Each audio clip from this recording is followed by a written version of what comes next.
So సభ ఎందుకు పెట్టారు? దళిత క్రైస్తవులు ఏడకెళ్ళి తీసుకొచ్చారు ఈ పదం. అసలు ఇది రాజ్యాంగ విరుద్ధమైన పదమా కాదా? ఎస్సీ హోదా మతం మారినా కూడా కొనసాగితే ఏమవుద్దో ఒకసారి ఇమాజిన్ చేయండి. ఒక్క హిందువు అంటే ఒక్క హిందువు పవన్ కళ్యాణ్ నోట్లో కృష్ణారావన్ మీలాగా అందరికీ తిట్టడం సాధ్యమే. అందరూ ఎందుకు ఆ లైన్ క్రాస్ చేయట్లేదు? డాక్టర్ బిఆర్ అంబేద్కర్ గారు రాసిన రాజ్యాంగాన్ని పరీక్షించుకోవడం అనే కంటే ముందు డాక్టర్ బిఆర్ అంబేద్కర్ గారు ఏం చెప్పారు? తాను క్రైస్తవ్యాన్ని స్వీకరించిన కోట్ల రూపాయలు ఇచ్చిన ఏంటయ్యా మహాత్మా గాంధీ, వల్లభాయ్ పటేల్, జవహర్లాల్ నెహ్రూ మీకెందుకు రాజ్యాంగం? మీకేముంది రాజ్యాంగం? అసలు 40 కోట్ల మందిని పరిపాలించుకోవడానికి మీకు ఒక పుస్తకం ఉందా? ఇవన్నీ బ్రిటిష్ వాడు ఎప్పుడన్నాడు అసలు? మా చరిత్ర ఎప్పుడు ఒకటే భారతీయులమని. ప్రతి చర్చి గేటు నుంచి బయటకు వచ్చేవాడు నేను ఫస్ట్ భారతీయుని, ఆ తర్వాత క్రైస్తవుడిని. ప్రతి మసీదు నుంచి వచ్చేటటువంటి వ్యక్తి నేను ఫస్ట్ ఇండియన్, ఆ తర్వాతనే ముస్లిం అని.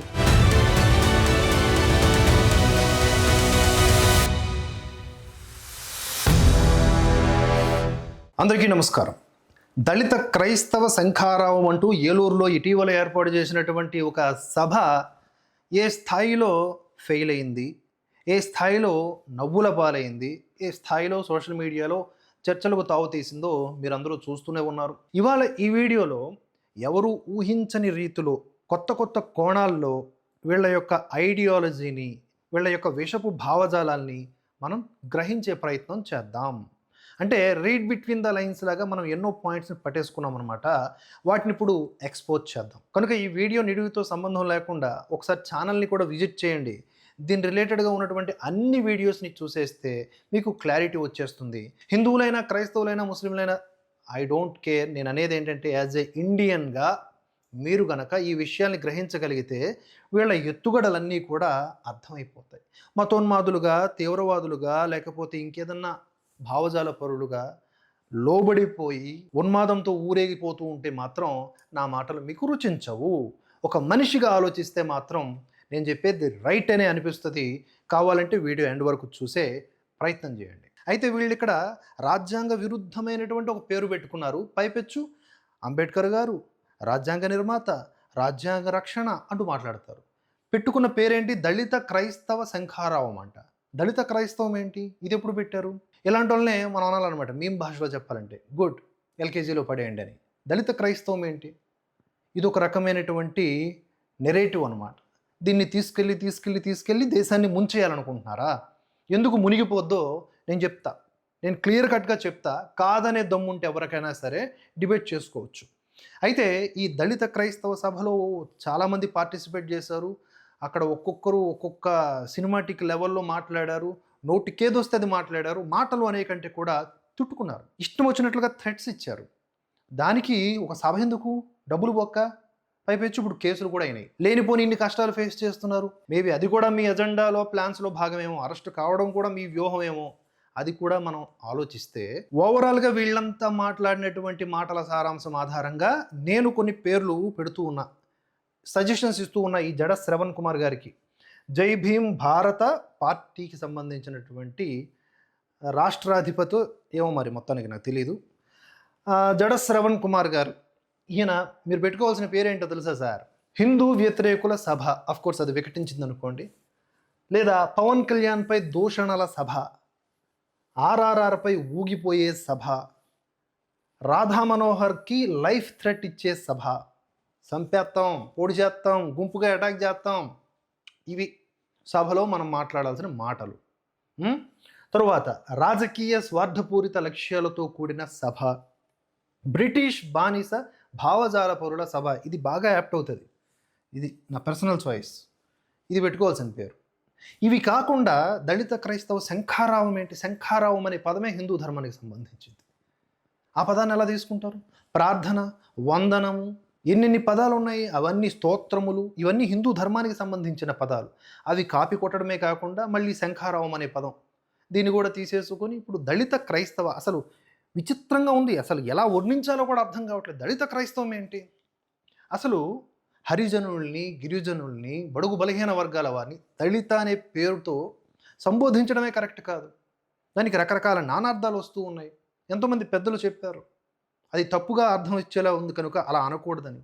ఏ హరిజనులను అనలేరా? నోరుబడిపోతుంది అలా అంటుంటే. గాంధీ గారు అంటారుగా, గాంధీ గారు హరిజనులు అని పిలిచారుగా. ఎస్సీలను కానీ ఎస్టీలను కానీ ఏమని పిలిచారు వారు? హరిజన గిరిజనులు అన్నారు, అంతే కదా. కానీ వీళ్ళందరూ కూడా దళితులు. దాని పేరుతో ఒక రకమైన ఓటు బ్యాంకు రాజకీయాలు, వాళ్ళందరినీ బ్రెయిన్ వాష్ చేయటం మతం పేరుతో, హిందూ వ్యతిరేకత నూరిపోయటం, రాముడి మీద, కృష్ణుడి మీద, రామాయణం మీద, మహాభారతం మీద నోటికొచ్చింది మాట్లాడేయటం. ఏమన్నా అంటే భావ ప్రకటన స్వేచ్ఛ, అది కూడా నేను మాట్లాడతా. భావ ప్రకటన అంటే ఏమిటో కూడా నేను క్లియర్ కట్గా ఎక్స్ప్లెయిన్ చేస్తా. దయచేసి వీడియోని ఎక్కడ మిస్ కాకుండా చూడండి. అసలు సభ ఎందుకు పెట్టారండి వీళ్ళు? ఈ సభ పెట్టడానికి ఒక లక్ష్యం అంటూ ఉండాలి కదా. దళిత క్రైస్తవం, సరే అదే తీసుకుందాం. మతం మారినటువంటి హిందువుల్లో ఉన్నటువంటి ఎస్సీలకు క్రిస్టియన్లలోకి, ఇస్లాం మతంలోకి వెళ్ళిపోయిన తర్వాత ఈ ఎస్సీ హోదా కోల్పోతున్నారు కనుక, లేదు మేము మతం మారినా మాకు ఎస్సీ హోదా కావాలి అనేదే మీ ఎజెండా అయితే, అనేదే మీ కోరిక అయితే, దాని కేంద్రంగా ఏం మాట్లాడారు అని చూస్తే ఓ 4-5 సార్లే మాట్లాడారు. మొత్తం అంతా చూసుకుంటే ఏముంది? ఇంతకుముందు చెప్పాను కదా, పవన్ కళ్యాణ్, ఆర్ఆర్ఆర్, రాధా మనోహర్ దాసు, హమారా ప్రసాద్, లేదా హిందుత్వం కోసం గొంతు విప్పుతున్నటువంటి వాళ్ళు. ఇది తప్ప ఇంకోటి లేదు. అంటే హిందూ వ్యతిరేకులంతా ఒక దగ్గర అయిపోయి ఇట్లా సభ పెట్టేసుకున్నారేంట్రా అంటే, అడిగేవాళ్ళు లేక మీరు ఏది పాడితే అది మేము తానంటే తందానా అనాలి, లేకపోతే మేమందరం కూడా మీలాగా లిబరాన్లు కాలేకపోతున్నాం, అంతేనా? సో సభ ఎందుకు పెట్టారు? దళిత క్రైస్తవులు అంటే ఏడకెళ్ళి తీసుకొచ్చారు ఈ పదం? అసలు ఇది రాజ్యాంగ విరుద్ధమైన పదమా కాదా? కొన్ని కోట్ల రూపాయలు కుమ్మరిస్తామన్నా కూడా నేను క్రైస్తవ్యంలోకో ఇస్లాంలోకో మారను అని చెప్పి క్రైస్తవ్యానికి, ఇస్లాంకి ఘాటైనటువంటి విమర్శలు చేసిన అంబేద్కర్ గారు రచించినటువంటి, వారి భాషలో చెప్పాలంటే ఆ అంబేద్కర్ గారు రచించినటువంటి రాజ్యాంగ విరుద్ధమైనటువంటి లక్ష్యం కాదా ఇది దళిత క్రైస్తవం అంటే? 1950 నాటి రాష్ట్రపతి ఉత్తర్వుల్ని ఎందుకు బేఖాతరు చేస్తున్నారు? దాని మీద ఎందుకు పగబడుతున్నారు? అది ఎందుకు ఉండకూడదు అంటున్నారు? బౌద్ధుల్ని, సిక్కుల్ని దపదపాలుగా చేర్చారు ఎస్సీ హోదాలోకి మతం మారినా కూడా. మరి ఎందుకు క్రిస్టియన్స్ని, ముస్లిమ్స్ని చేర్చట్లేదు అంటే దానికి రీజన్ ఉంది. సిక్కులైనా, బౌద్ధులైనా భారతదేశ ఆరిజిన్ మతాలకు సంబంధించిన వాళ్ళు. ఈ క్రిస్టియానిటీ లేదా ఇస్లాం ఇది ఇతర పాశ్చాత్య దేశాల నుంచి, ఎడారి దేశాల నుంచి వచ్చినటువంటి మతాలకు సంబంధించింది. దాని ఆరిజిన్ ఇక్కడ లేదు. అది ఒక్కసారి మన బాడీలోకి వస్తే మనం వేరు, మన రూట్ వేరు, మనదంతా సెపరేటు అనే ఒక భావజాలం అవుతుంది. కనుక అది ఎప్పటికన్నా ప్రమాదమే అని గ్రహించి మన పెద్దలు ఇటువంటి కొన్ని నియమావళులు, కొన్ని ఉత్తర్వులు జారీ చేస్తే అవి ఉండకూడదని అంటున్నారంటే వాటి ద్వారా ఏం చేద్దామని? సపోజ్ మీకు ఎస్సీ హోదా వచ్చిందే అనుకుందాం, మతం మారినా కూడా అదే ఎస్సీ హోదా కొనసాగిందే అనుకుందాం. ఏం చేస్తారు? ఇటీవల ఒక పాస్టర్ ఏం చేశాడు? ఒక ఆలయ నిర్మాణాన్ని అడ్డుకునే ప్రాసెస్లో చాలామంది మీద అట్రాసిటీ కేసులు పెట్టాడు. ఏమంటే తాను ఎస్సీ అని చెప్పుకుంటూ. అంటే తన మత వ్యాప్తి కోసం అట్రాసిటీ చట్టాన్ని వినియోగించుకున్నాడా లేదా? దుర్వినియోగం చేసుకున్నాడా లేదా? మరి ఇలా క్రైస్తవులంతా కూడా, మతం మారిన క్రైస్తవులంతా కూడా, అందులో ఎవరైతే ఎస్సీలు ఉంటారో అదే హోదాని ఇంకా కలిగి ఉంటే వాళ్ళందరూ కూడా హిందువుల మీద పగ తీర్చుకునేలాగా ఇలాంటి సభలు పెట్టేవాళ్ళు ప్రోత్సహించరు అన్న గ్యారంటీ ఏంటి? ఒక్క మాట మాట్లాడగలమా? ఒక్క విమర్శ చేయగలమా? ఆలోచించండి. ఇదెంత ప్రమాదకరమైన కోరికో. అందుకనే ఒకవేళ రాజ్యాంగ విరుద్ధమైనటువంటి ఇటువంటి లక్ష్యం నెరవేరిందే అనుకోండి, జస్ట్ ఇమాజిన్, ఎస్సీ హోదా మతం మారినా కూడా కొనసాగితే ఏమవుద్దో ఒకసారి ఇమాజిన్ చేయండి. ఒక్క హిందువు అంటే ఒక్క హిందూ సంస్థ తమ గొంతులు విప్పుకోలేరు, తమ మీద జరుగుతున్న దాడుల్ని తిరిగి ప్రశ్నించలేరు, కనీసం పోలీస్ స్టేషన్కి వెళ్ళలేరు. ఎక్కడికి వెళ్ళినా అట్రాసిటీలు పడిపోతాయి. ఎక్కడికి వెళ్ళినా ఏదో ఒక కులం పేరుతోనే మళ్ళీ తిరిగి కొడతారు. ఏ కులమైతే మమ్మల్ని అంటరానితనం చేసింది, లేకపోతే వివక్ష చూపించింది అన్నారో, మరి అదే హిందూ ధర్మంలో ఉండి ఇదే పోరాటం చేయాల్సి ఉండే, ఇక్కడ క్రైస్తవ్యంలోకి వెళ్ళిపోయి అంటరానితనం మీద పోరాడేటటువంటి దమ్మున్నోళ్ళు హిందూ ధర్మంలోనే ఉండి అంటరానితనం మీద పోరాడితే ఎవడు రాడో మేము చూస్తాం కదా, మేమంతా నిలబడతాం కదా. ఇది కాదని అటు వెళ్ళిపోవడం కాకుండా, హిందూ దేవీ దేవతలను అవమానించడమే కాకుండా, మళ్ళీ కులాల్ని వాడేసుకొని హిందువుల మీద కక్ష తీర్చుకోవడానిక ఇటువంటి కోరికలు కోరుతున్నారు? కేవలం ఏవో రిజర్వేషన్ల కోసం కాదండి, మెయిన్ ఆ అట్రాసిటీ అనేది వినియోగించుకోవడం కోసం ఈ రకమైనటువంటి దుస్సాహసాలకు పాల్పడుతూ ఉన్నారు. అయినప్పటికీ ఇది ఒక పెండింగ్లో ఉన్నటువంటి వ్యవహారం. జస్టిస్ కేజీ బాలకృష్ణన్ కమిటీ దీని మీద విచారణ, అంటే ఇది దీన్ని కొట్టివేయాలా లేకపోతే దీన్ని కొనసాగించాలనేది డిసైడ్ చేస్తుంది, టైం పడుతుంది, చూడాలి దాని గురించి కూడా ఏం జరుగుతుందో. సరే, ఈ లక్ష్యంతో ఏర్పాటైనటువంటి వీళ్ళు రకరకాల ఫేక్ నెరేషన్స్ ఇంతకు ముందే ఏర్పాటు చేసేసుకొని జనాల్ని పొల్యూట్ చేసేసి, ముఖ్యంగా ఏపీలో వాళ్ళందరినీ రెచ్చగొట్టేసి ఏం చేద్దాం అనుకుంటున్నారు, రాజకీయ లక్ష్యాలకు చేరువవుదాం అనుకుంటున్నారు. అందులో భాగంగానే ఈ అరెస్టులు ఇవన్నీ కూడా వాళ్ళు ముందుగానే ఊహించింది. అందుకని అరెస్టుల్ని నవ్వుతూ స్వాగతిస్తున్నారు వాళ్ళు. ఇప్పుడు నన్ను ఎందుకు అరెస్ట్ చేస్తున్నారని వాళ్ళు అనట్లా, అరెస్ట్ చేసుకోండి అంటున్నారు. అంటే దాని అర్థం ఏంటి, దీని ద్వారా ఏదో గడిద్దామనా? అది మనం ఆలోచించాలి. ఆకివీడు రామాలయం వివాదంలో ఆర్ఆర్ఆర్కి జడశ్రవణ్కి మధ్య నెలకొన్నటువంటి ఆ ఘర్షణ మీ అందరికీ తెలిసిందే. అక్కడ వీళ్ళు క్రైస్తవులు సెపరేట్ మీటింగులు పెట్టుకుంటారు. ఆ క్రైస్తవుల్లో పర్టిక్యులర్ కులం మళ్ళీ వీళ్ళకి గొంతెనమ్మ అనే గ్రామ దేవత మీద విపరీతమైన ప్రేమ. అక్కడ గొంతెనమ్మ దేవత ఉండాలి, రాముడు వద్దంట. అరే హిందువులం బాయ్, మేము గ్రామదేవతను పెట్టుకుంటామా లేకపోతే రాముడిని పెట్టుకుంటామా, కృష్ణుడు మా ఇష్టం అది. ఒకవేళ అక్కడ భూ వివాదం ఉంటే ఆ దిశగా మీరేమైనా ప్రయత్నాలు చేసుకోండి. మేమేం గుడి కట్టాలో, మేమే గుడి జీర్ణోద్ధరణ చేసుకోవాలో మీరెవరు చెప్పడానికి? అక్కడ కూడా దాడులు చేసి ఇన్ ద నేమ్ ఆఫ్ ఎస్సీలే, ఇన్ ద నేమ్ ఆఫ్ దళితులే దాడులు చేసి మేకులతో కొట్టి చాలామందికి ప్రాణాపాయ స్థితిని తీసుకొచ్చారు వీళ్ళు. ఆర్ఆర్ఆర్ గారి పైన కూడా దాడికి ప్రయత్నించారు అంటే ఆ ఉన్మాదం మనం మర్చిపోయామా? దాని మీదుగా ఎంత నెరేటివ్ బిల్డ్ చేశారండి, ఎంత విష ప్రచారం చేశారు. ఒక హిందువు తను గుడి కట్టుకోకూడదా, అక్కడ హిందువులు ఎవరు లేరు, ఇక్కడ ఈ ఊర్లో ఉన్న వాళ్ళందరం మేము క్రిస్టియన్స్, కానీ ఇక్కడ గుడి కట్టడానికి లేదు అంటే దాని అర్థం ఏంటి? మతం మారితే దేశానికి ప్రమాదం అనేగా. అంటే ఒక క్రైస్తవులు ఉండే చోట హిందువు కానీ హిందూ ఆలయాలు కానీ ఉండడానికి లేదా? అది రాజ్యాంగం చెప్పిందా? అందుకనే మత మార్పిళ్ల మీద మేము వ్యతిరేకంగా పోరాటం చేస్తున్నది. మతం మారితే హిందువుల్లో ఒక సంఖ్య తగ్గినట్టు కాదు, మతం మారితే ఈ దేశానికి ఒకడు వ్యతిరేకిగా మారినట్లు అని స్వామి వివేకానంద గారు చెప్పారా లేదా? రికార్డ్స్ తీసుకొని చదువుకోండి, ఆయన కూడా వాడేసుకుంటారు కదా. అందుకనే ఆ స్వామి వివేకానంద గారు ఇచ్చినటువంటి స్ఫూర్తితో మేము ఈ పోరాటంలో ఉన్నాం. మీరు జస్ట్ మతం మారట్లా, మతం మారిన తర్వాత ఏ మతం నుంచి మీరు మారిపోయారో ఆ మతం మీద విద్వేషాన్ని వెళ్ళగక్కుతున్నారు, నిరంతరం దూషణలు చేస్తున్నారు. దానికి గాను ప్రతిదాడిగా లేకపోతే కౌంటరుగా ఇప్పుడు ఇటువైపు నుంచి కూడా నెరేషన్స్ స్టార్ట్ అయ్యాయి. లాస్ట్ 10 years 15 years నుంచి ఇన్ని దశాబ్దాలుగా జరిగిందేంటి? సైలెంట్గా మత ప్రచారం, మత మార్పిళ్ళే జరిగాయి. లేకపోతే హిందువుల సంఖ్య గణనీయంగా తగ్గడం ఏమిటి, ఇతర మతాల సంఖ్య పెరగడం ఏమిటి? ఇది డెమోగ్రఫికల్ చేంజెస్ కాదా? ఇది దేశానికి ప్రమాదం కాదా? ఇది సార్వభౌమత్వానికి చిహ్నమా? కానీ కాదు కదా. పిఠాపురం స్కూల్లో కూడా కుల వివక్ష జరిగిందని, చిన్న పిల్లల మధ్య జరిగినటువంటి, లేదా అక్కడ ఉపాధ్యాయుల్ని బదిలీలు చేశారు, లేదా ప్రభుత్వం చర్యలు తీసుకుంది. ఏదైనా సరే ఆ పిల్లల్ని ఎడ్యుకేట్ చేయాల్సింది పోయి వాళ్ళ మధ్యలో కూడా చొరబడి ఏం చేశారు వీళ్ళంతా? కుల వివక్ష దాని కేంద్రంగా ఏదో అడ్డుగోడలు కట్టడానికి ట్రై చేశారు. ఇలాంటి ఫేక్ నెరేటివ్స్తో ఏపీలో ఒక వర్గాన్ని, ఒక బ్యాచ్ ఆఫ్ పీపుల్ని ఒక తీవ్రమైనటువంటి వాదన వైపు అలా నెట్టేశారనమాట, కేవలం సోషల్ మీడియా వాడేసుకొని. తరువాత మాదిగల మీద స్పష్టమైన వివక్ష కనబరిచారు. ఈ సభ సాక్షిగా జరిగినది అదే. ఆ వీడియో మీకు ప్లే చేస్తాను, చూడండి. జడ శ్రవణ్ కుమార్ గారు పెట్టిన దళిత క్రైస్తవ సభలో ఉసిరిపాటి బ్రహ్మయ్య మాదిగ్ గారికి జరిగిన అవమానం ఏంటో ఈ వీడియో చూసి మీరే చెప్పండి. ఆ రాజ్యాంగం గణతంత్రంగా మారిన తర్వాత సారీ, ధన్యవాదాలు.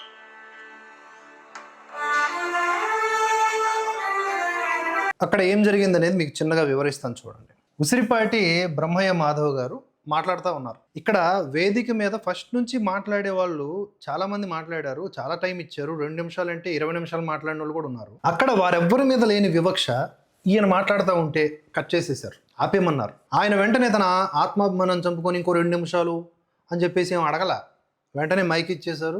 అక్కడ ఉన్నటువంటి సభ అధ్యక్షులైనటువంటి జడ శ్రవణ్ గారి దగ్గరికి వెళ్తే ఆయన కనీసం కూర్చొని లేవడం, ఆయన ఎంతటి అది అహంకారం అనుకోవాలా, లేకపోతే కనీస విలువలు ఉండాలిగా, ఒక రకమైన క్రమశిక్షణ గౌరవ మర్యాదలు పాటించాలిగా. కూర్చొని లేవడం ఆయన జడ శ్రవణ్ గారు.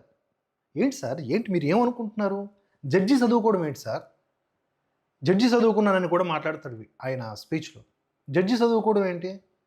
10th ఫెయిల్ అయిపోయిన పవన్ కళ్యాణ్ అని మాట్లాడాడు ఆయన. ఇలా చెప్పుకుంటూ పోతే ఇక్కడ జరిగింది ఏంటి? ముగ్గురు మాదిగలు మాత్రమే హాజరయ్యారు ఈ సభలో. దీన్ని మీరు ఏ విధంగా చెప్పుకోవాలి? మతం మారి ఎస్సీ హోదా లేని మాలలుగా ఇంకా చెప్పుకు తిరిగే క్రైస్తవుల సభ అని పెట్టుకోవాలి. కొంచెం పొడుగైన ఒక క్లారిటీ ఉంటుంది, ఇట్లా పెట్టుకోవాలి సభ. అంతేగాని దీనికి మళ్ళీ అందరినీ ఇంక్లూడ్ చేసేలాగా పేరు ఇచ్చేసి అక్కడ మాదిగలను అవమానపరచడం, మీరు గుండెల మీద చేసుకొని చెప్పుకోండి నిజమా కాదని నేను చెప్పేది. ముగ్గురు మాదిగలు హాజరయ్యారు. మాదిగలు కానివారు హాజరయ్యారు, ప్రధాన వక్తలు అయ్యారు. కృష్ణారావన్ కమ్మ సామాజిక వర్గానికి సంబంధించినవాడు. అతను మాట్లాడాడు. అతను తనకు పర్సనల్ పాయింట్ ఆఫ్ వ్యూలో ఇష్టం వచ్చినట్టు మాట్లాడి అరెస్ట్ అయిపోయాడు. కనుక ఈ సభ సాక్షిగా మనం గమనించాల్సిన మరొక పాయింట్ అది. ఇక జడశ్రవణ్ మాట్లాడిన మాటలు మీ అందరూ చూసే ఉంటారు. ఆర్ఆర్ఆర్ పైన, హమారా ప్రసాద్ పైన, తెలుగుదేశం పార్టీని మళ్ళీ ఏమనలా, చంద్రబాబు నాయుడిని, లోకేష్ని ఏమీ అనలా. అక్కడ ఓన్లీ టార్గెట్ పవన్ కళ్యాణ్, లేకపోతే ఆర్ఆర్ఆర్, లేకపోతే హమారా ప్రసాద్, లేకపోతే ఇంకెవరైనా సరే మాట్లాడి వార్నింగ్లు ఇవ్వడం, నాలుకలు కోస్తామని చెప్పడం, ఇది ఏడకెళ్ళి వచ్చినటువంటి మర్యాద. ఏమన్నా అంటే వాళ్ళు అలాగే మాట్లాడారు కదా, వాళ్ళు ఎందుకు మాట్లాడతారు అలాగా? పూర్వపరాలు తీసుకోవాలి కదా. ప్రతిదీ మధ్య నుంచి తీసుకోవటమే, ప్రతిదీ సగం సగం చెప్పడమే, ప్రతిదీ అర్ధసత్యాలతో కూడుకున్నటువంటి విషయాల బోధనే. జడా శ్రవణ్ కుమార్ చేసినటువంటి వ్యాఖ్యలు, ఒక న్యాయవాది, జడ్జి చదువుకున్నానని చెప్పినటువంటి వ్యక్తి ఎన్ని మాటలు మాట్లాడాడో అన్నీ కూడా సగానికి పైగా ఆ చట్టవిరుద్ధమైనటువంటి మాటలే. ఒకవేళ ఆర్ఆర్ఆర్ జడశ్రవణ్ మీద కువిమర్శలు చేస్తున్నా, బాడీ షేమింగ్ చేస్తున్నా, వాటి బేస్ మీద చట్టాన్ని ఆశ్రయించాలి, చట్టపరంగానే రియాక్ట్ అవ్వాలి. కానీ ఆయన తప్పు చేశాడు కాబట్టి నేను చేస్తాను అని అంటే దాని అర్థం ఏంటి? ఏదైనా న్యాయస్థానం దగ్గరికి వెళ్ళి మనకు న్యాయం జరగాలని కోరాలి అంటే ముందుగా మన హ్యాండ్స్ క్లియర్గా ఉండాలి. అది బేసిక్ లైన్. లేదు ముందు మన అక్కసు వెళ్ళగక్కేద్దాం, ఆ తర్వాత కేసులు వేసేద్దాం అంటే పట్టించుకుంటాయా న్యాయస్థానాలు? మరి జడ్జి చదువుకుని ఈయన తెలియదా? నేను ఈ వేదిక నుంచి చెప్పడానికి సిగ్గుపడుతున్నా. డాక్టర్ బాబాసాహెబ్ అంబేద్కర్ రాసిన రాజ్యాంగంలో ప్రొఫెస్, ప్రాక్టీస్ అండ్ ప్రాపగేట్, నువ్వు ఏ మతం వాడివైనా సరే, ఏ కులం వాడివైనా సరే, నీకు ఏ దేవుణ్ణైనా స్వేచ్ఛగా పూజించుకునే హక్కు ఉంది, ప్రొఫెస్ చేసుకునే హక్కు ఉంది, ప్రాపగేట్ చేసుకునే హక్కు ఉంది. కానీ సోదరులారా, భవిష్యత్తులో బైబుల్ని కొంగు చాటును పెట్టుకొని ఎవరైనా చూస్తున్నారా చర్చికి వెళుతుంటని దిక్కున పోయేటువంటి దౌర్భాగ్య పరిస్థితులు రాబోతున్నాయి. అలాంటి పరిస్థితులని నిలువరించాలి అంటే ఈ దేశానికి శరణ్యం ఒక్క డాక్టర్ బాబాసాహెబ్ అంబేద్కర్ రాసిన రాజ్యాంగాన్ని పరిరక్షించుకోవటమే తప్ప ఇంకొక మార్గం లేదు అని. చూసారుగా, డాక్టర్ బిఆర్ అంబేద్కర్ గారు రాసిన రాజ్యాంగాన్ని పరీక్షించుకోవడం అనే కంటే ముందు డాక్టర్ బిఆర్ అంబేద్కర్ గారు ఏం చెప్పారు? తాను క్రైస్తవ్యాన్ని స్వీకరించిన కోట్ల రూపాయలు ఇచ్చినా అని అన్నారు కదా. ఆయన మీద రెస్పెక్ట్ ఉంటే మీవి నిజమైన జై భీమ్ నినాదాలే అయితే ఇప్పుడు ఈ క్రైస్తవ్యం పేరిటి రచ్చ ఏంటి? నిజంగా మీకు వచ్చిన ప్రాబ్లం ఏంటి? కొంగుచాటున ఆదివారం చూస్తే ఓపెన్ మార్కెట్లో తిరుగుతూనే ఉంటారు కదా అందరూ. కొంగుచాటున బైబిల్ పెట్టుకోవాల్సిన అవసరం ఏంటి? గ్రామాల్లో పోయి ఆలయాల ముందు, హిందూ ఇళ్ళల ముందు మతం మారండి, మీ దేవుడు దేవుడు కాదు, మా దేవుడే నిజ దేవుడు అని అడుక్కు తింటూ ఉంటారుగా. మీ భాషలో చెప్పాలి, మీ స్టైల్ ఆఫ్ వ్యూలో చెప్పాలంటే ఇంకెంత స్వేచ్ఛ కావాలి? ఒకప్పుడు ఎంత పర్సంటేజీ, ఇప్పుడు ఎంత పర్సంటేజీ? తూర్పుగోదావరి జిల్లా ఎవరిది? క్రైస్తవ్యానిది. పశ్చిమ గోదావరి జిల్లా ఎవరిది? క్రైస్తవ్యానిదని ఆ ఎర్రప్ప అజయ్ ఉన్నాడుగా, ఆయన మాట్లాడాడుగా మొత్తం మీదే అని. ఇంకెంత స్వేచ్ఛ కావాలి? ఇంకా మీకు మిగిలింది ఏంటంటే మమ్మల్ని చంపేయడమే. ఎందుకంటే మేము స్వధర్మాన్ని వీడము, మాకు మూలం పైన పట్టు ఉంది, మాకు మా భారతదేశము, దాని విలువలు, దాని సంస్కృతి మీద ఇష్టము, ప్రేమ, మమకారం ఉన్నాయి. కనుక మీరు ఎన్ని కుయుక్తులు పనినా మీరు మారిపోవచ్చు మతాలు, మేము మారం. కనుక మారనటువంటి అసలు సరుకు ఏదైతే ఉందో, ప్రలోభాలకు లోనై స్వధర్మాన్ని వీడనటువంటి నిజమైనటువంటి హిందువులు ఎవరైతే ఉన్నారో వాళ్ళు మీ యొక్క ఆటల్ని కట్టిస్తారు, మిమ్మల్ని ప్రశ్నిస్తారు. ఏంటండి ఈ సభ పెట్టుకొని ఏం మాట్లాడుతూ ఉన్నాడు ఈయన? చాలా మంది మాట్లాడతారు, ఏంటవుతుంది? బాబాసాహెబ్ అంబేద్కర్ లాగా చాలా మంది రాజ్యాంగం రాశారు, ఏమవుతుంది? రాజ్యాంగం రాసిన వాళ్ళు పెద్ద గొప్ప ఏంటుంది? నేను పదే చెప్తున్నా, భారతదేశంలో ఉన్నటువంటి 1947లో భారతదేశ జనాభా 40 కోట్ల మంది. ఈ 40 కోట్ల మంది జనాభాలో దళితులు 6 కోట్ల మంది. ఈ 6 కోట్ల మంది దళితులు ఎక్కడికి వెళ్ళాలి? గుళ్ళోకి వెళ్తే గుళ్ళోకి రానివ్వరు, బళ్ళోకి వెళ్తే బళ్ళోకి రానివ్వరు. నో, నువ్వు అన్టచబుల్, ఎవరా నువ్వు అస్పృశ్యుడివి, నువ్వు రావటానికి లేదు. మరి నాకు కష్టం వచ్చిందయ్యా, నాకు మనసు బాగలేదయ్యా. అరే నేను ఏదో ఒక మనసు బాగకపోతే నా కూతురు చదువుకుంటుంది, లేకపోతే నా కూతురికి ఆరోగ్యం బాగాలేదు, నాకే ఆరోగ్యం బాగాలేదు, నేను గుడికి వెళ్ళాలి. భారతదేశంలో ఉన్నటువంటి 6 కోట్ల మంది కూడా దళితులే, హిందూ దళితులే. గత 400-500 సంవత్సరాల నుంచి కూడా హిందూ దళితులే అంటే మాలలు వరకే, మాదిగల వరకు కాదు, మాదిగలు సెపరేట్, అంతేనా? మీ సభ అదే చెబుతోంది. మరి గుళ్ళోకి రానియ్యవు నన్ను, మరి నేను ఎక్కడికి వెళ్ళి ప్రార్థన చేయాలి? నాకెవరున్నారు దిక్కు? నా కొడుకు కూతురు చదువుకుంటే వాళ్ళకి పెద్ద స్కూల్లోకి రానివ్వరు. ఈ స్కూలు కానీ బడి కానీ కేవలం అగ్రవర్ణాల వారికి మాత్రమే, మీకు లేదన్నారు. మరి ఎలా చేయాలి? 6 కోట్ల మంది ఏం చేయాలి? మరి అంబేద్కర్ గారు ఎలా చదువుకున్నారు? అంబేద్కర్ గారు ఆ స్థాయికి ఎలా వెళ్ళారు? ఆయన ఏ బడికి రానివ్వకూడదు కదా. అంటరానితనం ఈ దేశంలో ఉండింది నిజమే, ఇప్పటికీ కొన్ని చోట్ల కొంతమంది చూపిస్తున్నారు. అది హిందూ ధర్మం నేర్పింది కాదు. వర్ణాశ్రమ ధర్మాల్ని తప్పుడు కోణంలో ఆవిష్కరించే లేదా ప్రచారం చేసే మీలాంటి వాళ్ళు చెప్పే పక్కన పెడితే, హిందూ ధర్మంలోనే కాదు ఏ మతంలోనైనా సరే వివక్ష అనేది మనుషుల అహంకారానికి సంబంధించింది. ఇప్పుడు మీరు మాదిగల మీద వివక్ష చూపించట్లా? క్లియర్ కట్గా చెప్పండి. మాలలు మాదిగలకు మధ్య ఉన్నటువంటి సంబంధాలు ఎంత బలోపేతంగా ఉన్నాయి, ఎంత బలిష్టంగా ఉన్నాయి, ఎంత బలహీనంగా ఉన్నాయి? ఒక డిబేట్ పెట్టుకుందాం, మాట్లాడదాం దాని మీద. ఇప్పుడు ఈయన అంటున్నది ఏంటి అంటే, మాకు దిక్కు లేనప్పుడు దేవుడే దిక్కు అన్నట్లుగా బ్రిటిషోడే దిక్కు అయ్యాడు, బ్రిటిషోడు చదివించాడు. అరే ఇప్పుడు ఒకడు డ్రగ్స్కి అలవాటు చేయాలి అనుకుంటే ముందు ఫ్రీగా ఒక పొట్లం ఇస్తాడు, ఆ తర్వాత ఇంకేదో చేస్తాడు, ఇంకేదో ప్రేమగా మాట్లాడతాడు, ఆ తర్వాత నువ్వు ఎడిక్ట్ అయిపోయిన తర్వాత నిన్ను కొనేవాడిగా చేస్తాడు.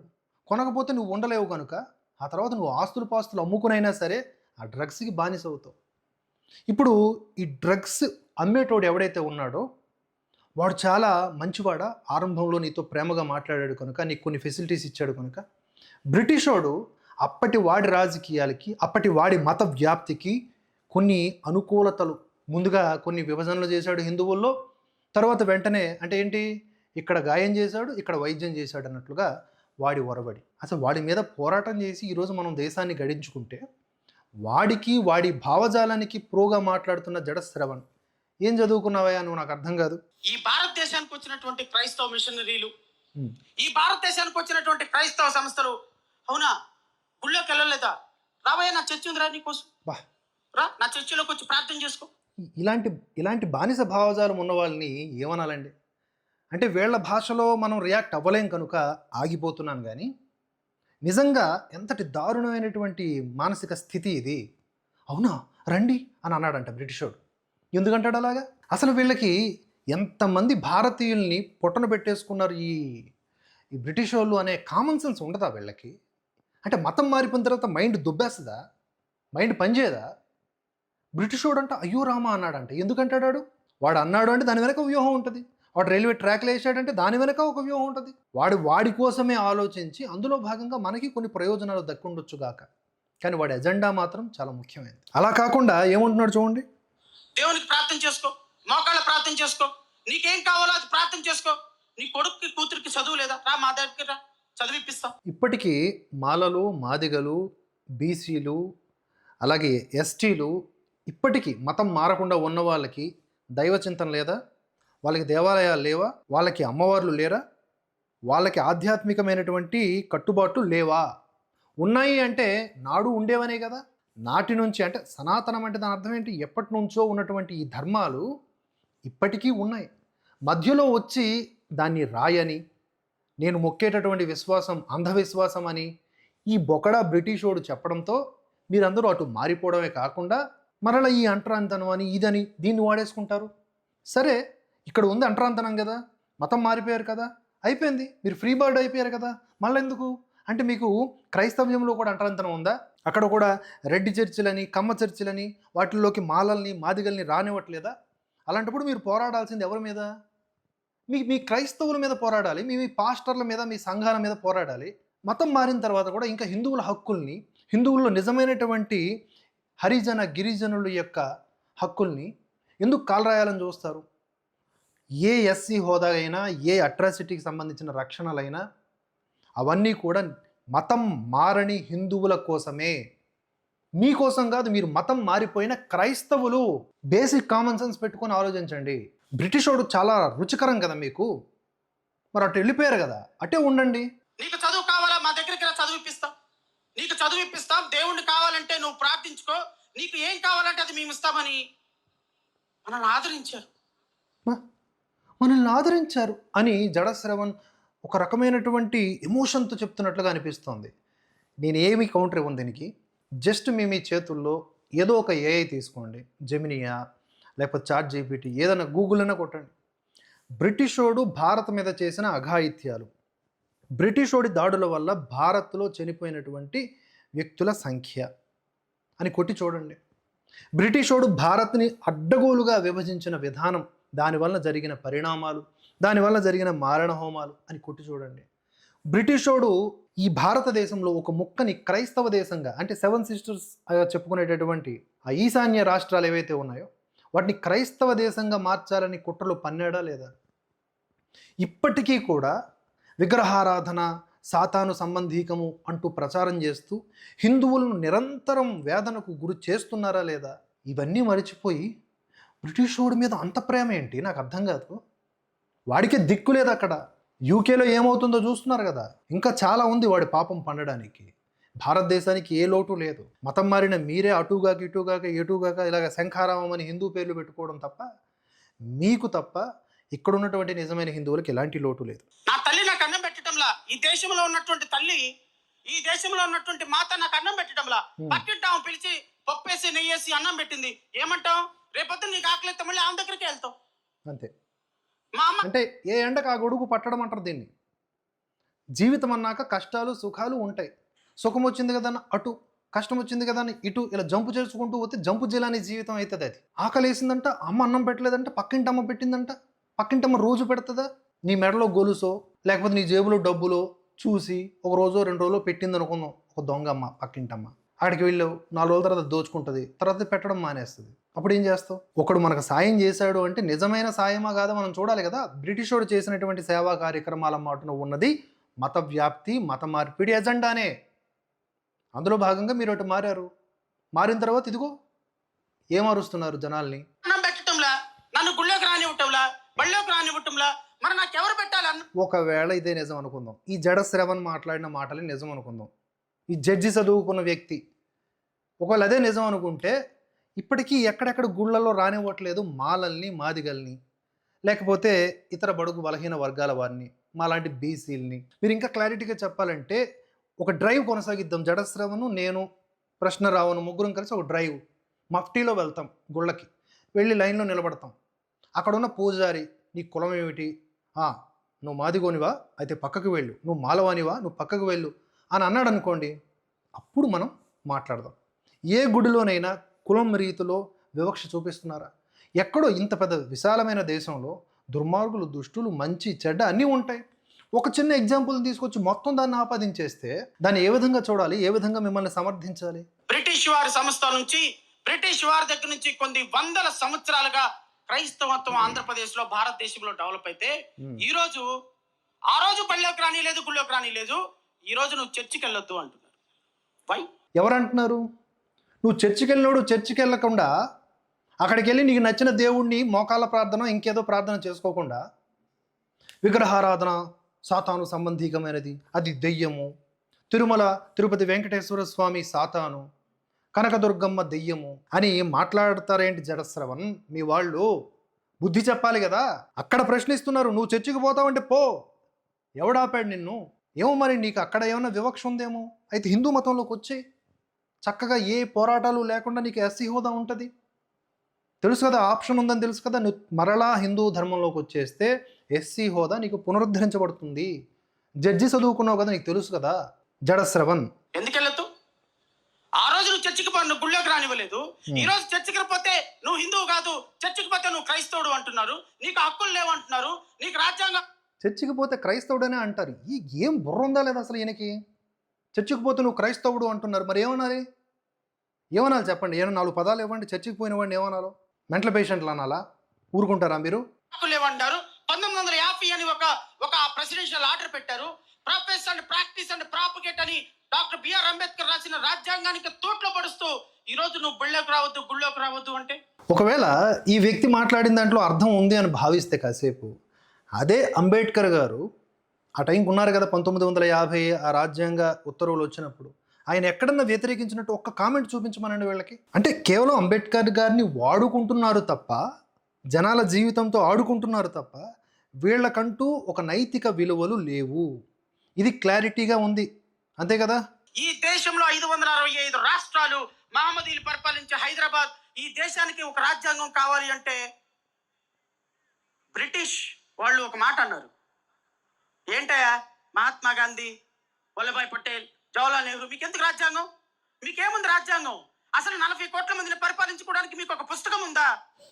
మీరు కేవలం ఈ రాష్ట్రం కావాలి, దేశం కావాలి, స్వతంత్రం కావాలన్నారు. ఏం చేసుకుంటారు స్వతంత్రం తీసుకొని? మీకు ఇవన్నీ బ్రిటిష్ వాడు ఎప్పుడు అన్నాడు అసలు? కాదు, అసలు ఇవన్నీ కూడా అన్నట్లుగా ఎక్కడ ఏ పుస్తకాల్లో ఉన్నాయి? నోటికి ఏది వస్తే అది మాట్లాడేయటం, ఇలాంటి వాళ్ళందరూ మేధావులుగా చాలామణి అవ్వడం. సరే, వాడు అన్నాడే అనుకుందాం, బ్రిటిష్ వాడు ఏదో కూసాడు అనుకుందాం. వాడు బ్రిటిష్ డాష్ గాడు కాబట్టి అలా అంటాడు. మీరు బ్రిటిష్ వాళ్ళని తిట్టరు. పవన్ కళ్యాణ్ని, రఘురామకృష్ణరాజుని ఆ నా కొడుక, ఈ నా కొడుక అని తిడతారు. మరి బ్రిటిష్ వాడిని ఆ బ్రిటిష్ నా, బ్రిటిష్ లు, బ్రిటిష్ బ్రిటిష్ బో, బ్రిటిష్ అని తిట్టొచ్చుగా. తిట్టడానికి మనసు రాదు. ఇంత ఇంత ఇబ్బంది పెట్టి మీరు రాజ్యాంగం కూడా రచించుకోలేరు, మీకెందుకు రా స్వాతంత్రం అన్నటువంటి ఆ ముందు ఎవరైతే ఉన్నారో బ్రిటిష్ వాళ్ళకొక మాట అనాలి కదా. మనం ఏమాత్రం సత్తువు లేని వాళ్ళమా? అసలు బట్ట కట్టడమే నేర్పింది భారత్ కదా. ఎన్ని ఎక్స్పోర్ట్స్ చేసాం మనం. వీర శివాజీ టైంలోనే మనం నౌకా విభాగంలో నెంబర్ 1 ఎక్స్పోర్ట్స్లో కానీ దానికి సంబంధించిన బిజినెస్లో కానీ. చరిత్ర మొత్తం మార్చి దుబ్బారు చెప్పాలంటే. ఇప్పుడు అన్నీ కొత్తగా ఆడెవడో నేర్పిస్తే మనం నేర్చుకుంటున్నాం అనే భ్రమలో బ్రతికించేస్తున్నారు. మళ్ళీ ఏమనంటే ఎక్స్ట్రాలు ఏం మాట్లాడతారంటే, ఆడెవడో కనిపెట్టినటువంటి, ఆ ఇంగ్లీష్ వాడు కనిపెట్టినటువంటి ఫోన్ వాడొద్దు, ఇంకేదో వాడొద్దు అంటే, ఇక్కడ వాడు మాత్రమే కనిపెట్టినవి ఉన్నాయా? మొత్తం భూ ప్రపంచంలో అన్ని దేశాల నుంచి అందరూ మేధావులు తయారు చేస్తున్నటువంటి టెక్నాలజీ కావచ్చు, అభివృద్ధి కావచ్చు, దాన్ని అందరూ అనుభవిస్తున్నారు. అన్ని మతాల వారు, అన్ని కులాల వారు, అన్ని దేశాల వారు ఉన్నారు. సున్నా వెలుగులోకి తీసుకొచ్చింది ఆర్యభట్ట. అదే లేకపోతే కంప్యూటర్ ప్రోగ్రామింగే లేదు, వ్యవస్థే లేదు. మరి ఇప్పుడు ఏమంటారు? ఇది రావాలి చేతికి అంటే దాని మూలం ఏమిటి? ఆ మూలాల్లోకి వెళితే ఉండదు సనాతన ధర్మమే కాదా? ఇది జీర్ణించుకోలేరు. స్వతంత్రం ఇచ్చిన 10 సంవత్సరాల్లో మీకు మీరు కొట్టుకొని చచ్చి, మీకు స్వతంత్రం ఇచ్చిన 10 సంవత్సరాల్లో తెలుగు వాళ్ళు హిందీ వాళ్ళని, మరాఠీ వాళ్ళని, తమిళ వాళ్ళని కొట్టుకొని చచ్చిపోతారు.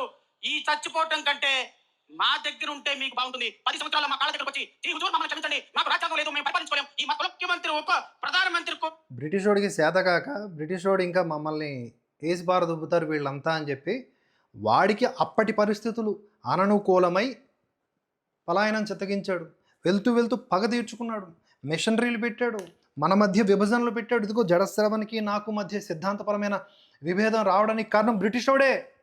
ఆ మీ భాషల్లో చెప్పాలంటే నాకు అలా అనడం ఇష్టం ఉండదు. ఎవడైనా గొప్పవాడే, ఎవడి తల్లైనా తల్లే. కేవలం ఉదాహరణ నిమిత్తం చెప్తున్నా. ఆ మాటలన్నీ కూడా నేను వెనక్కి తీసుకుంటున్నా. నాకు ఇష్టం లేదు ఆ మాటలు అనడం. కానీ మీ నేచర్ ఏమవుతోంది?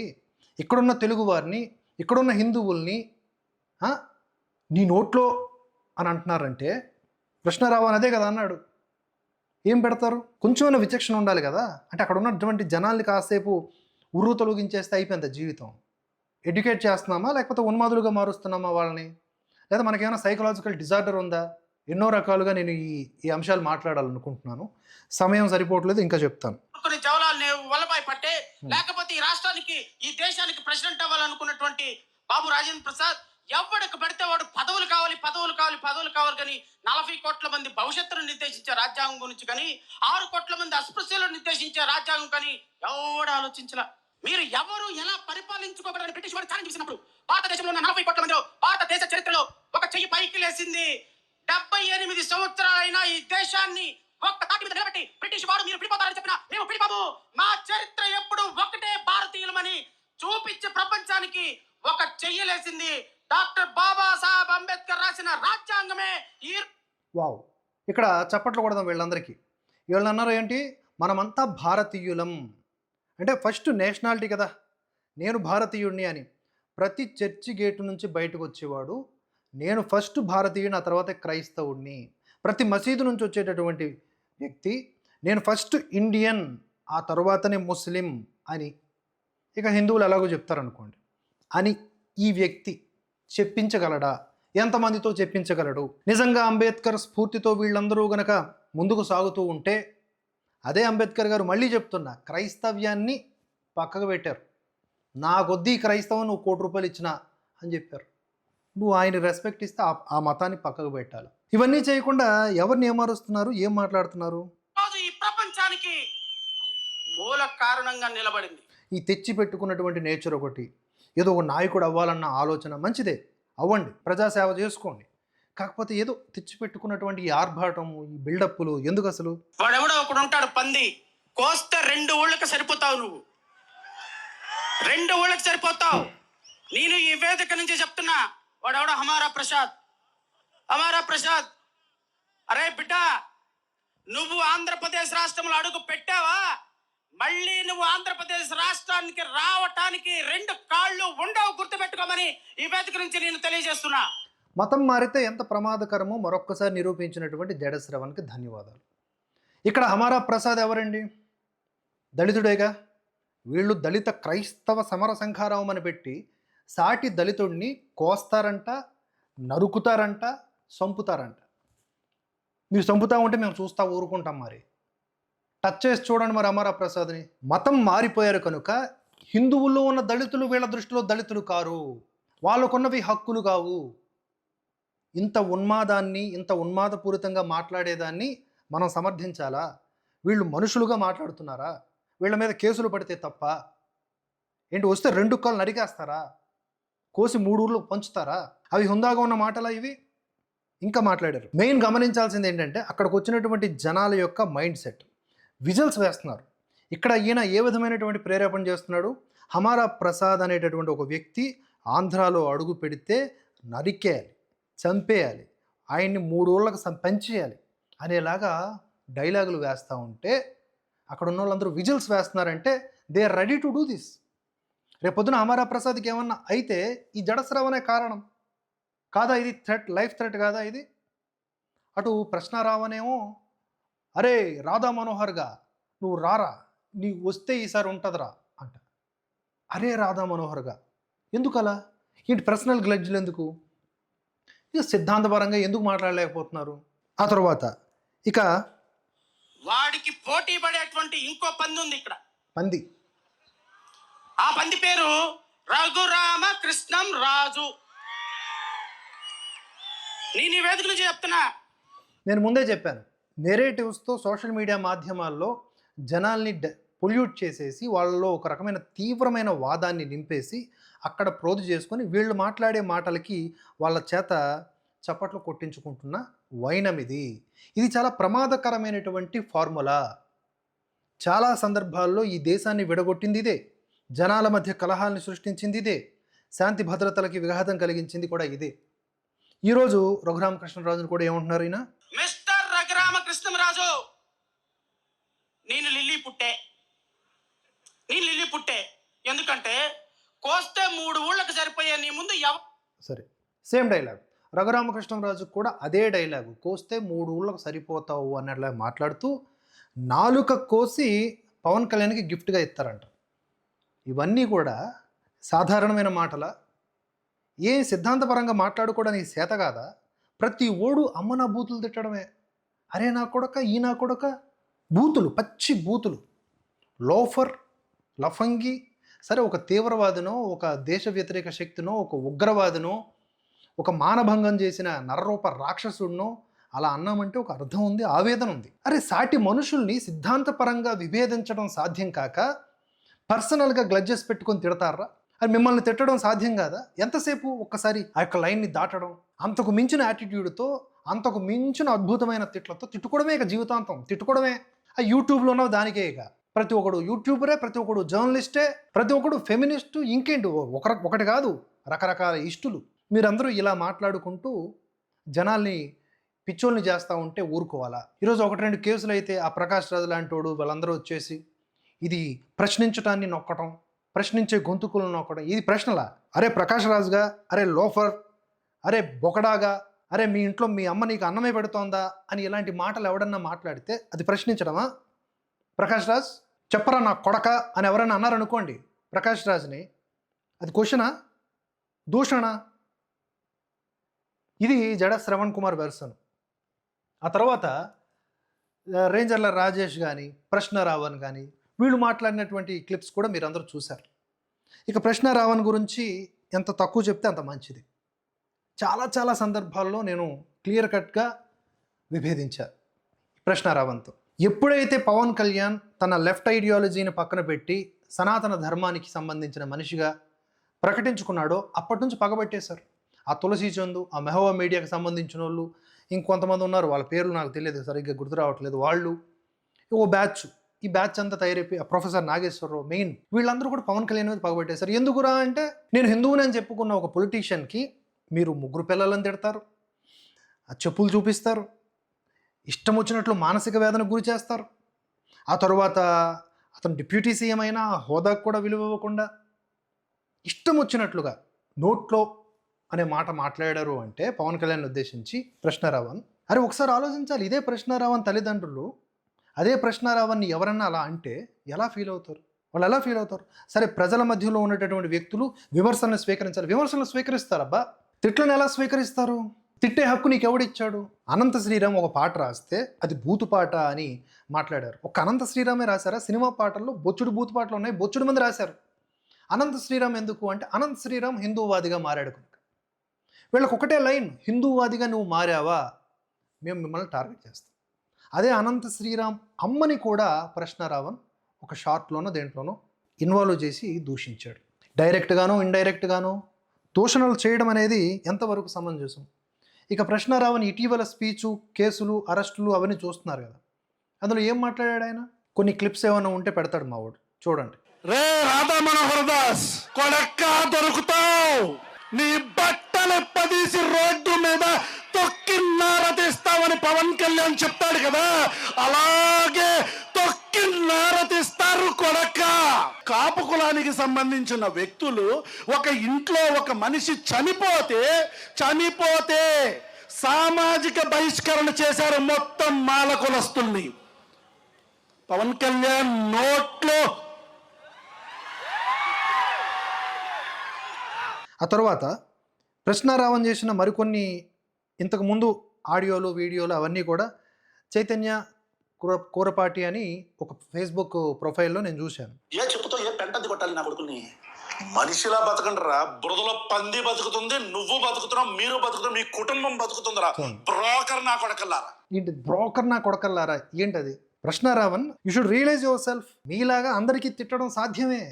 అందరూ ఎందుకు ఆ లైన్ క్రాస్ చేయట్లేదు? 4 గోడల మధ్యలో మన ఇంట్లో వాళ్ళని మనం ఇష్టం వచ్చినట్లు తిట్టుకోవడం అది మన హక్కు అవ్వచ్చు, లేకపోతే మన ఆ బిహేవియర్ వల్ల ప్రపంచానికి నష్టం లేకపోవచ్చు. కానీ జనంలోకి వచ్చి, సోషల్ మీడియాలోకి వచ్చి నోటికేదొస్తే అది నాకు కొడకల్లారా అంటే దాని అర్థం ఏమిటి? తల్లిని దూషించటమే అది. సహజంగా వచ్చేస్తాం. మొత్తం ఒక వర్గం ఇలా తయారైపోయింది.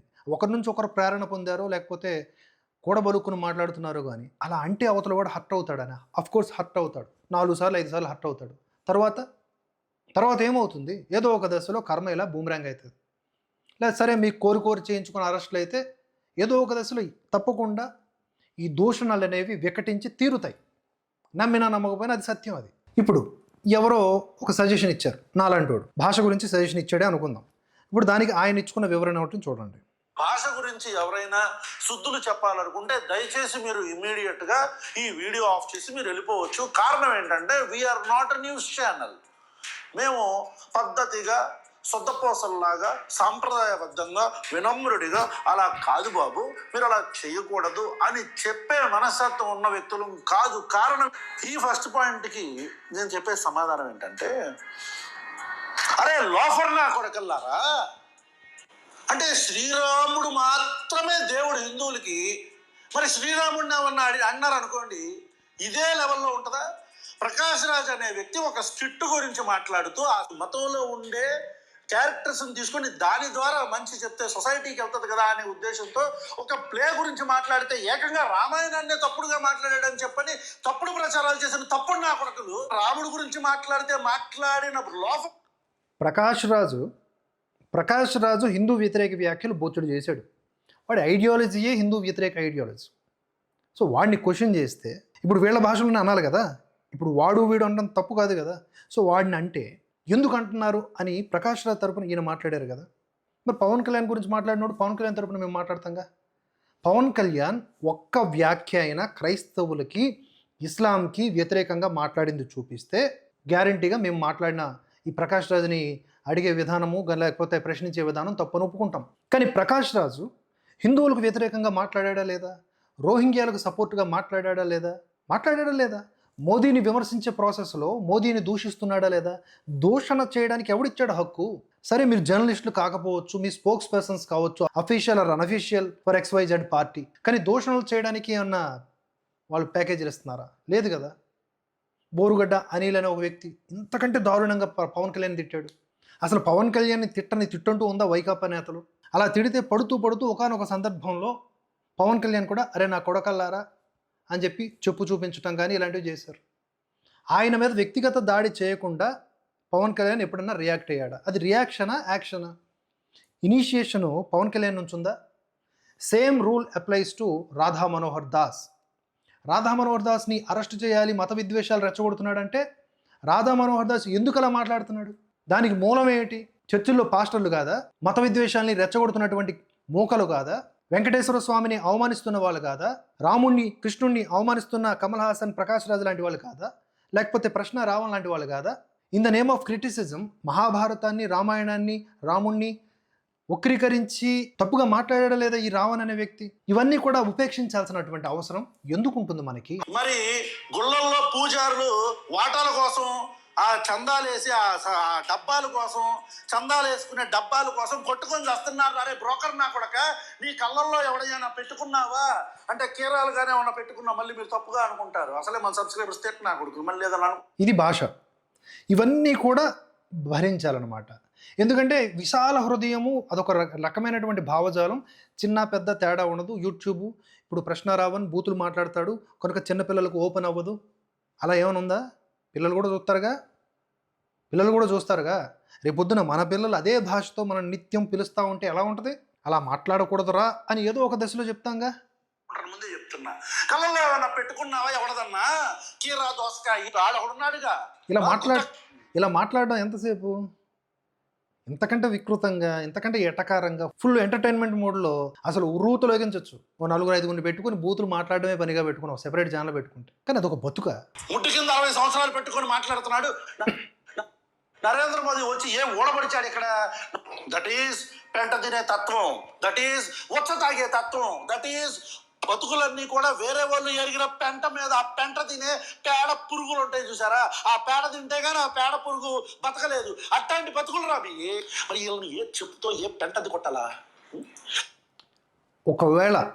ఒకవేళ ఈ స్థాయిలో దూషించే వ్యక్తిత్వమో లేకపోతే నేరస్తులో అవతల వైపు ఉంటే మరి చట్టాలు లేవా? వాటిని ఆశ్రయించేటటువంటి దమ్ము లేదా? చెప్పుతో మీరు కొట్టేసి, చెప్పుతో మీరే దాడి చేసేసి, ఇంకేదో విసిరేసి చంపేసి దాడులు చేసేయడానికి ఎవడిచ్చాడు హక్కు?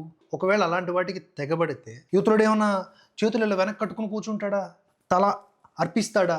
వాడు కూడా తల తెంపడానికి వస్తే తల తెంచేస్తాడు వాడు కూడా పోరాటంలో.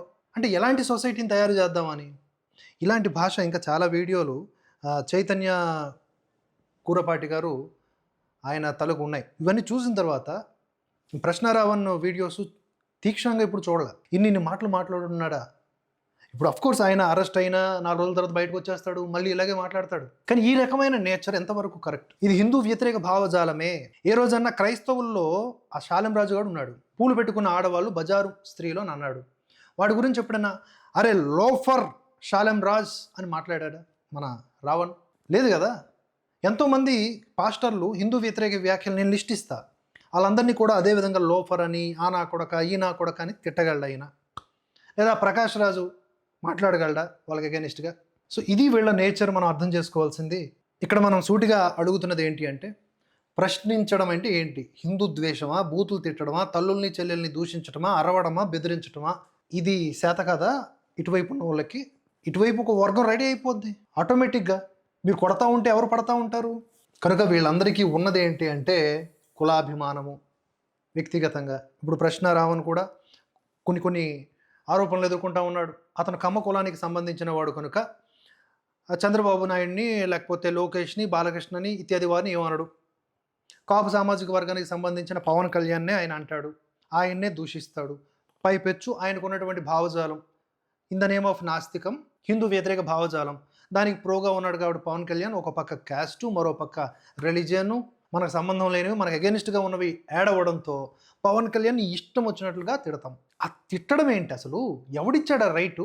ఆ తర్వాత ముసుగులు అని చెప్పాను కదా, ఇన్ ద నేమ్ ఆఫ్ నాస్తికవాదం. రేంజర్ల రాజేష్ ఓపెన్ చేశాడుగా. అంతకుముందు అన్ని మతాల్ని తిట్టేవాడిగా లేదా అన్ని మతాల్ని విమర్శించేవాడిగా పాపులర్ అయినటువంటి ఆ వ్యక్తి ముఖ్యంగా హిందూ మతాన్ని, సరస్వతి అమ్మవారిని కూడా దారుణాతి దారుణంగా అవమానించాడు. ఆడు వచ్చి క్రైస్తవుల వలన ఎవరికన్నా అన్యాయం జరిగిందా అని మాట్లాడాడు. బ్రిటిష్ వాడి వల్ల ఈ దేశానికి అన్యాయం జరిగింది కదా, రేంజర్ల రాజేష్కి తెలియదా అది? కనుక వీళ్ళందరూ ఏంటి? ముసుగులు, అలాగే విద్వేషాలు, అంతే వీళ్ళ ఎజెండా. అక్కడ గుంపును తయారు చేయడం, వాళ్ళలో హిందూ వ్యతిరేక భావజాలాల్ని లేదా హిందుత్వం కోసం పోరాడుతున్న వాళ్ళని విలన్లుగా చూపించడం, వాళ్ళు వస్తే చేతులు నరికేయండి, కాళ్ళు నరికేయండి, దాడులు చేయండి. ప్రశ్నరావుని క్లియర్గా చెప్పాడు, అరే రాధా మనోహర్ దాస్గా నువ్వు వస్తే ఈసారి నీకు ఉంటుంది. ఆ క్లిప్స్ మనోడు ప్లే చేస్తాడు చూడండి. రే రాధా మనోహర్ దాస్ కొడక్క దొరుకుతావు, నీ బట్టలు పదీసి రోడ్డు మీద తొక్కిన్నార తీస్తావని పవన్ కళ్యాణ్ చెప్తాడు కదా, అలాగే తొక్కిన్నార తీస్తారు కొడక్క. ఈ రకమైనటువంటి ప్రేరేపణ, ఈ రకమైన పిలుపులు ఎంతవరకు కరెక్ట్? ఇది రాజకీయ ఎజెండాలు. ఒకవేళ మీకు ఏమైనా రాజకీయ ఎజెండాలు, పార్టీలు లేదా పదవులు కావాలి, అసెంబ్లీలో అడుగు పెట్టాలనుకుంటే ఇదే దారి. ఒకవేళ అడుగు పెట్టినా ఎన్నాళ్ళు నిలుస్తారు మీరు? ఎన్నాళ్ళు నిలుస్తారు? అసెంబ్లీకి వెళ్ళి కూడా ఇలాగే మాట్లాడతారా? అసెంబ్లీలో కూడా కొంతమంది రాజకీయ ఈ ప్రొఫెసర్ నాగేశ్వరరావు అంటాడు ఏమనంటే, మరి అంటాడు అని ఎందుకు అంటున్నాను అంటే, ఇప్పుడు ప్రొఫెసర్ నాగేశ్వరరావు అని వాడు వీడు అని నేను మాట్లాడతా, నువ్వు యాక్సెప్ట్ చేయాలి నాగేశ్వరరావు. ఎందుకంటే ప్రశ్నారావన్ అరెస్ట్ని ఖండిస్తూ లేకపోతే ఇతర జర్నలిస్టుల అరెస్ట్ని ఖండించు, తప్పులేదు. కానీ ఆ భాషా ప్రయోగం ఏదైతే ఉందో వీళ్ళు మాట్లాడేది తప్ప, అంతకుముందు రాజకీయ నాయకులు మాట్లాడలేదా, అంతకుముందు ఇంకెవడో మాట్లాడలేదా అంటే తప్పు. ఎవడు చేసినా తప్పే. ఒకటి శిక్ష పడుతుంది, ఒకటి పడదు. అంత మాత్రాన వాడు చేసాడు కాబట్టి వీడు చేసింది రైట్ అయిపోతే ఎట్లయితుంది? పవన్ కళ్యాణ్ చేసినా తప్పే. కనీసం కామన్ సెన్స్ ఉండదు. నువ్వు ప్రొఫెసర్ అయిపోయినావు, నువ్వు ఒక విశ్లేషకుడివి, అది మేము ఫీల్ అవ్వాలి, అట్లా మా కర్మ. సో వీళ్ళందరిది కూడా ఆ రాజకీయ ఎజెండాలతో కూడుకున్నటువంటి, హిందూ విద్వేషాలతో, హిందూ ద్వేషాలతో కూడుకున్నటువంటి ఎజెండాలు. మెయిన్లీ రాధా మనోహర్ దాస్ గారి గురించి నేను క్లియర్గా చెప్పాను కదా. రాధా మనోహర్ దాస్ అనే వ్యక్తి ఇనిషియేషన్ తీసుకున్నాడా? ఆయన ఏ మాటలు మాట్లాడుతున్నాడో రాధా మనోహర్ దాస్ అనే వ్యక్తి అవి ఏ విధంగా అభ్యంతరకరమో మీరు లిస్ట్ రాయండి. లిస్ట్ రాసి చట్టపరంగా శిక్ష విధించడానికి సిద్ధం కండి. కానీ మీరేం చేయాలి? అంతకు ముందు, అంటే రాధా మనోహర్ దాస్ కంటే ముందు, ఇదే ప్రొఫెసర్ నాగేశ్వర్ కోణంలో చెప్తున్నా. ప్రొఫెసర్ నాగేశ్వర్ ఏమన్నాడు? ప్రశ్నారావన్ని అరెస్ట్ చేసే ముందు వాళ్ళని అరెస్ట్ చేశారా? మరి రాధా మనోహర్ దాస్ని అరెస్ట్ చేయాలనుకునే ముందు ఎంతోమంది పాస్టర్లు, ఎంతోమంది ముల్లాలు, లేకపోతే ఇతర మతాలకు సంబంధించిన వాళ్ళు విద్వేషపు వ్యాఖ్యలు చేసిన వాళ్ళు హిందూ ధర్మం మీద ఉన్నారు. వాళ్ళందరూ మాట్లాడిన దానికి కౌంటర్గా రాధా మనోహర్ దాస్ మాట్లాడుతున్నారా? లేకపోతే తనంతట తానే మాట్లాడుతూ ఉన్నాడు? ఎప్పటి నుంచి మాట్లాడుతున్నాడు? ఆయన ఎప్పుడు సోషల్ మీడియాలోకి వచ్చాడు? తీయండి, చిట్టా తీయండి, కూర్చొని మాట్లాడదాం. రౌండ్ టేబుల్ సమావేశం ఏర్పాటు చేసుకొని తప్పెవడదో తేలిపోతుంది. యాక్షన్ ఎవడదో, రియాక్షన్ ఎవడదో, స్పందన ఎవడదో, ప్రతిస్పందన ఎవడదో, విద్వేషం ఎవడదో, దేశభక్తి ఎవడదో, పనికిమాలిన భావజాలం ఎవడదో, పనికి వచ్చేటటువంటి జాతీయవాదం ఎవడదో, అన్నీ తేలిపోతాయి. కనుక నేను చాలా చెప్పాలనుకున్నాను. ఓవరాల్గా ఈ వీడియోలో నేను చెప్తున్నటువంటి ప్రతి పాయింట్ని మీరు సునిశ్చితంగా గమనిస్తే కనుక మీకు తేటతెల్లం అవుతుంది. వీళ్ళందరూ కూడా ఈ రాజకీయాల మాటున, లేకపోతే వాళ్ళకున్న ఎజెండాల మాటున జనాల్ని భ్రమింపజేసి, జనాల మధ్య ముఖ్యంగా హిందూ ద్వేషాన్ని కనబరుస్తూ, అడ్డుగోడలు కడుతూ, కలహాలు సృష్టించడానికి తప్ప ఇంకా దేనికి పనికిరారు వీళ్ళు. ఇలాంటి వాళ్ళని నమ్మి వాళ్ళ అజెండాలో భాగమవుతారా, లేకపోతే వాళ్ళని దూరం నుంచి అబ్జర్వ్ చేసి దేశంలో సామరస్యపూర్వకమైనటువంటి వాతావరణాన్ని నిలబెడతారా అనేది మీ చాయిస్. ఇంకా క్లియర్ కట్గా విశ్లేషణ చేసే అవకాశం ఉంది, భవిష్యత్తులో చేద్దాం. ఈ వీడియోని ఇంకా డీటెయిల్గా చూసుకుంటూ మాట్లాడవచ్చు. ఇప్పటికే చాలా సమయం గడిచింది. అందరికీ ధన్యవాదాలు. ఇది నిడివి పెద్దగా ఉంది కనుక చిన్న పార్ట్స్గా కూడా పెట్టే అవకాశం ఉంటుంది. అందరికీ ధన్యవాదాలు మరొకసారి. Thanks for watching. జై హింద్, జై భారత్.